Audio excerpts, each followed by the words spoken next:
14 రోజుల రిమాండ్ ఉమామహేశ్వరరావుకు Nampally ACB court విధింపు చెంచల్గూడ జైలుకు తరలింపు 3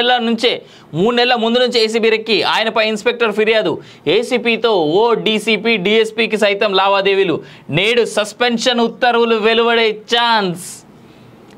సాధారణంగా నాకు ఇట్లాంటి పోలీసు వాళ్ళని అరెస్ట్ చేసిర్రు పోలీసు వాళ్ళు లోపలేసిర్రు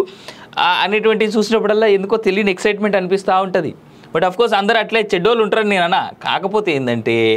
విధులు ఇచ్చినటువంటి పైసలు సరిపోకనో ఇంకోటో దానికి ఏ రకమైన రీజన్లనే కావచ్చు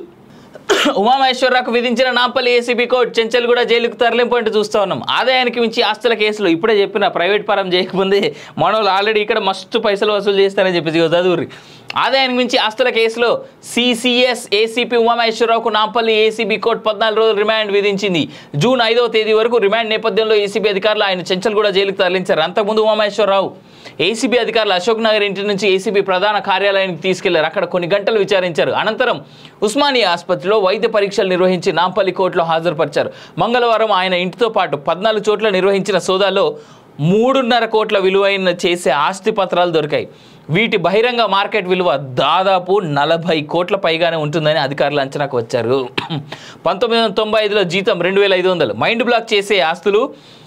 60 తులాల బంగారు ఆభరణాలు తదితర వాటిని ఉమామహేశ్వరరావు ఎలా సంపాదించాడనే కోణంలో ఏసీబీ అధికారులు ఆరా తీస్తున్నారు 2500 రూపాయల వేతనంతో 1995లో డిపార్ట్మెంట్లో చేరిన ఆయన అంచెలంచెలుగా ఆస్తులు ఎలా కూడబెట్టాడనే దానిపై వివరాలు సేకరిస్తున్నారు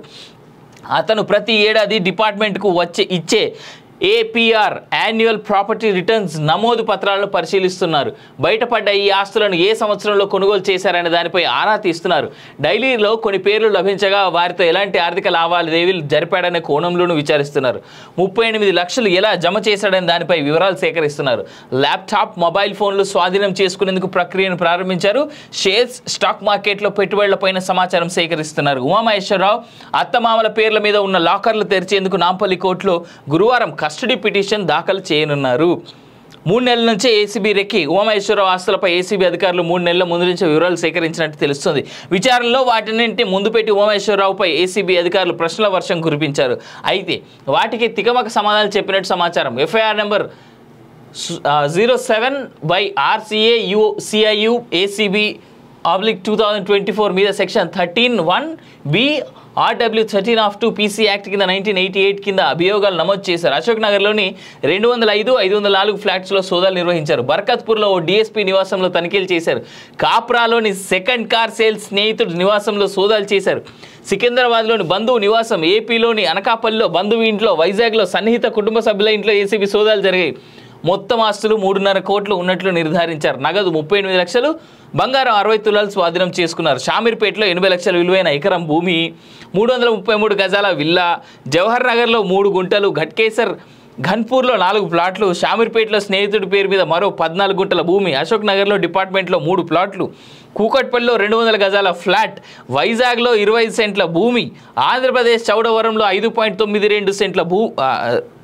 5.92 ఎకరాలు ఆంధ్రప్రదేశ్ చౌడవరంలో 240 గజాల ఫ్లాటు దొండపూడిలో 2.20